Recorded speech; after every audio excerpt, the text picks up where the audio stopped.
thank you for the wonderful children's sermon. I suspect the psalm that we're focusing on today has meant a great deal to many of you at various points in your life, and I hope that today it will mean a great deal to you as well. It's a psalm of trust and confidence. It's often read at funerals and during times of upheaval in the world. Again, when I picked this psalm for today, I had no idea how relevant it would be. God is our refuge and strength, a very present help in trouble. Therefore we will not fear, though the earth should change, though the mountains shake in the heart of the sea, though its waters roar and foam, though the mountains tremble with its tumult. If you have been watching the news or reading your papers this week, you know that the earth is shaking. Things are changing. On this Independence Day weekend, when we celebrate the birth of our own country and give thanks for the liberties and opportunities we enjoy here, I think this psalm has a lot to offer us as we look at events taking place in the world. This week we have once again experienced the sinking feeling that comes when the world appears to be slipping into chaos. We have the sour taste in our mouths from realizing that American men and women have given their lives, limbs, sanity, and tremendous amounts of money in the service of people who did not want it and do not honor it. For us who believe that we live in the greatest nation in the world with the fairest system of government, it is hard to believe that people everywhere don't desire the same thing. And for us who have the greatest military in the world, it is hard to accept that we cannot make everyone sit in the chairs that we tell them to sit in and just get along. You know, I was a history major in college. Very important to me. Bear with me a little bit this morning. I hope it's all going to make sense. After the world wars fought in the last century, the victorious superpowers drew lots of new lines on maps for countries, divided up their own spheres of influence in which they would try to make those countries sit in the chairs they were given. This week we're looking at how all those attempts to be in control often play out. Russia gobbled up lots of the countries in its sphere of influence into the Soviet Union. 50 years later, that fell apart, allowing old ethnic hatreds to come to the fore, bringing wars and ethnic cleansings and new map lines and country names, a lot of them ending in Stan, many of them being old country names. The Ottoman Empire was, at that time, dismantled and carved up into countries like Turkey and Iran and Iraq and Syria and so forth, with arbitrary lines that lumped lots of enemies together. This week, a new state has been declared called the Islamic State, comprising parts of Syria and Iraq, and calling itself the Restoration of the Caliphate, with the goal of regaining all of its old territory. Soon we'll be back, the cycle goes around, we'll be back to Iran and Iraq being mortal enemies and being tempted to choose sides by figuring out which is the lesser evil for us. And of course, the Palestinian state was divided and a portion of it used to create the Jewish state of Israel, and this has been a never-ending conflict since 1948. This week, that erupted. The bodies of 3 Israeli teenagers who had been hitchhiking in the West Bank were found near Hebron. In response, Israel has demolished the homes of 2 suspects, arrested 400 Palestinians, hit Gaza with numerous airstrikes, and riots have broken out. The earth is shaking, the mountains are quaking, the seas are roaring, and the future is very much in question. Normal human responses to that are fear and anger, and try to cast blame on who is most responsible for us not being in control of the situation. In response to all of this, the psalmist says, the nations are in an uproar, the kingdoms do totter, but the Lord utters his voice and the earth melts.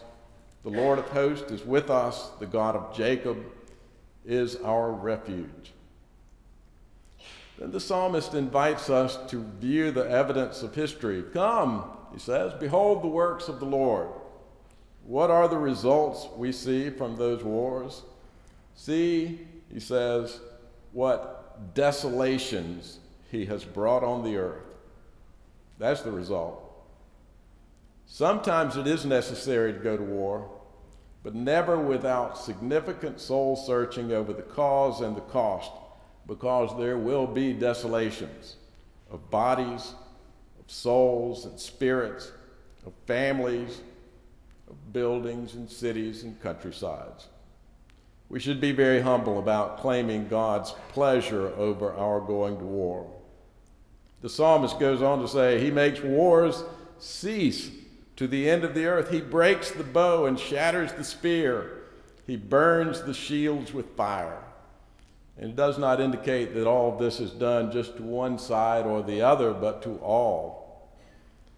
God says, be still, cut it out. Know that I am God. It is I who is exalted among the nations. I am exalted in the earth. But we can't stop. We grasp for power. We want to be in control. We hate to feel as though someone else is in charge of our fate because it makes us feel vulnerable. So we fight for control. Spouses do it. Parents and children do it. Lord knows siblings do it, especially when there's an estate to divide. Political parties do it. Religions do it, especially to themselves.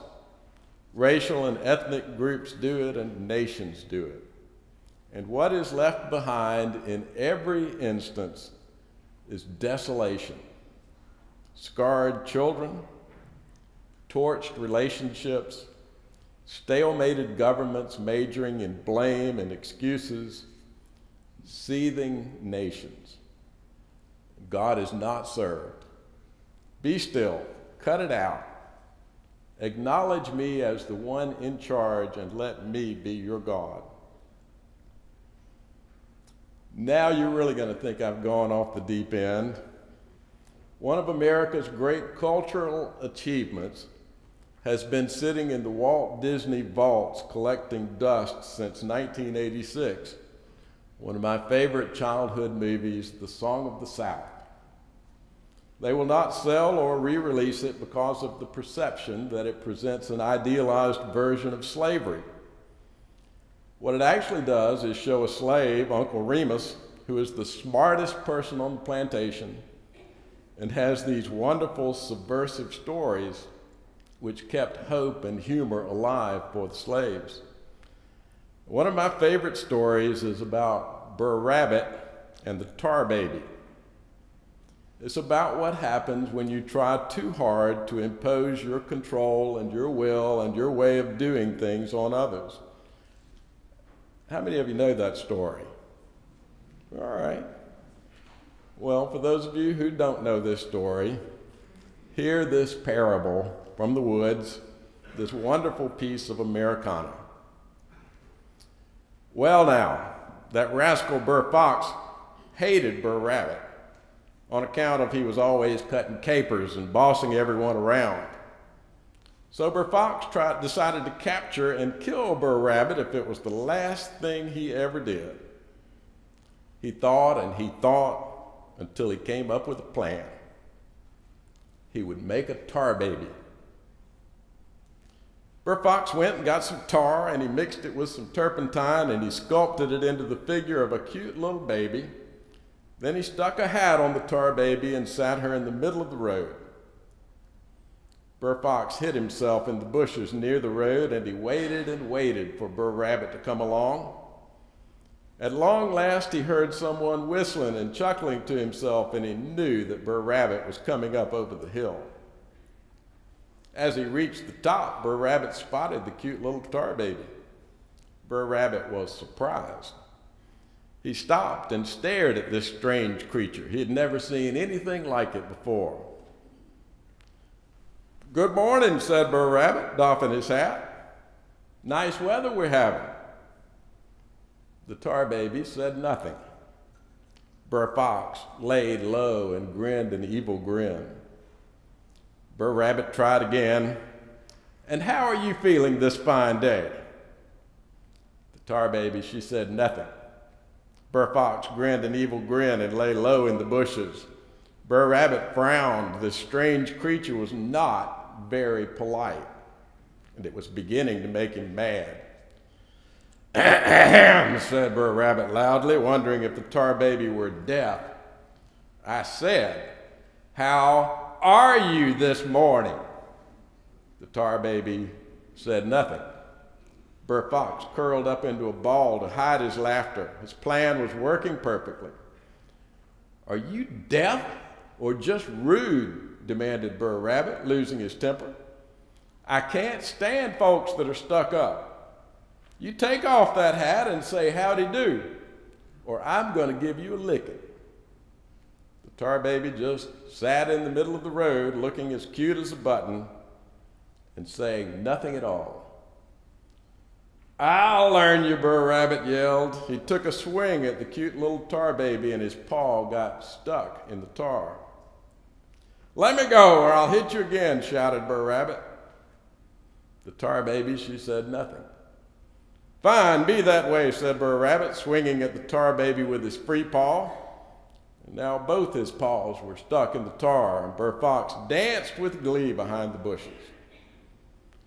"Well, I'm going to kick the stuffing out of you," Brer Rabbit said, and pounced on the tar baby with both feet.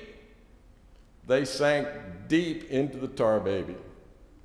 Brer Rabbit was so furious that he head-butted the cute little creature until he was completely covered with tar and unable to move.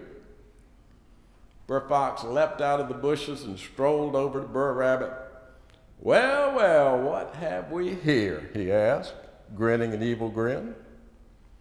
The story doesn't end there. It goes on to the briar patch, which is another story for another sermon. But that's enough to illustrate the point about the mess we get ourselves in with our desire to be in control and impose our will instead of trusting in God. The psalm concludes with its refrain, "The Lord of hosts is with us, the God of Jacob is our refuge." This is not ultimately a triumphalist claim, because mountains are shaking. The sea is roiling, the nations are in an uproar, and the kingdoms are tottering. The promise is that God is with us in the midst of all of that. And when every battle has been lost and there is nowhere else to go for safety, God is our refuge, the one who will still be there with us and for us at the end. This is so important for our faith because there's not always a happy ending. Tornadoes rip through towns, take the lives of Christians and non-Christians. Floods overwhelm the homes of the just and the unjust. Tragedies happen, wars happen, and God does not swoop down to take the people of faith out. The desolation of those events happens because of human pride and lust for power, not because it is God's will and intention. But if we find ourselves in such a situation, we can be certain that God has not abandoned us, but is with us and will never leave or forsake us. Walter Brueggemann writes, "This psalm is a crucial one, given our cultural situation of dismay and anxiety. The disappearance of old structures and signals of cultural order cause us to experience the world as falling apart. A keen sense of God's powerful protective presence, though, permits us to experience and even embrace that disorder with freedom and equanimity. Much may fall apart, but we are not finally in jeopardy. God is faithful, God is present, God is powerful, and nothing else matters in the face of that sure reality. The first hymn we sang today was Martin Luther's hymn, "A Mighty Fortress is Our God." It's based on Psalm 46. It became the hymn of the Reformation. In challenging the ancient practices of the church, Luther moved from the quiet life of a monk to being in the center of a firestorm of controversy and conflict. And the nations of Europe became in an uproar. Kings took side over the issue and bloody wars were fought. Luther himself was called on the religious and political carpets. He was excommunicated by the church and had threats on his life. Psalm 46 gave him strength, and this hymn he composed based upon it, he sang to himself every day for confidence. A mighty fortress is our God, a bulwark never failing. Our helper he amid the flood of mortal ills prevailing. The Spirit and the gifts are ours through him who with us sideth. Let goods and kindred go, this mortal life also. The body they may kill. God's truth abideth still. His kingdom is forever. This is the faith of Shadrach, Meshach, and Abednego when Nebuchadnezzar told them that he was going to have them thrown in the fiery furnace if they did not bow down to worship his golden statue. They said, "Our God is able to deliver us from that furnace, but even if he does not choose to do so, he is still our God." When chaos rises all around, and fearful people are reacting against the feeling of helplessness by pummeling tar babies, people of faith are called to stand firm on the bedrock of faith. So here are today's memory verses for such times, from verses 1 to 3. God is our refuge and strength, a very present help in trouble. Therefore we will not fear, though the earth should change, though the mountains shake in the heart of the sea, though its waters roar and foam, though the mountains tremble with its tumult. And I'd like to close with reading Leslie Brandt's paraphrase of this psalm into modern day images and languages from his book, Psalm Now. Our great God is still our refuge and strength. He knows our problems and fears. Thus we have no business doubting him, even though the earth is convulsed in tragedy or its human masses threatened by ethnic hatred, disease, drugs, crime, or abuse. God continues to reign as all-wise and as almighty as ever. His eternal plan is not canceled out by the whims of human leaders or the freakish accidents of nature. Nations will destroy each other. Civilizations will perish. The earth itself may one day become a smoking cinder, but God will not leave us. He is forever our sure refuge and strength. Just look around you. Read the pages of history. Refresh your flagging spirit with the reminder of his great feats throughout the ages. And you will again hear him speaking. Relax. Stop fretting. Remember that I am still your God. I still hold the reins of this world. God is here among us. He continues to be our refuge and strength. In the name of the Father, and the Son, and the Holy Spirit. Amen.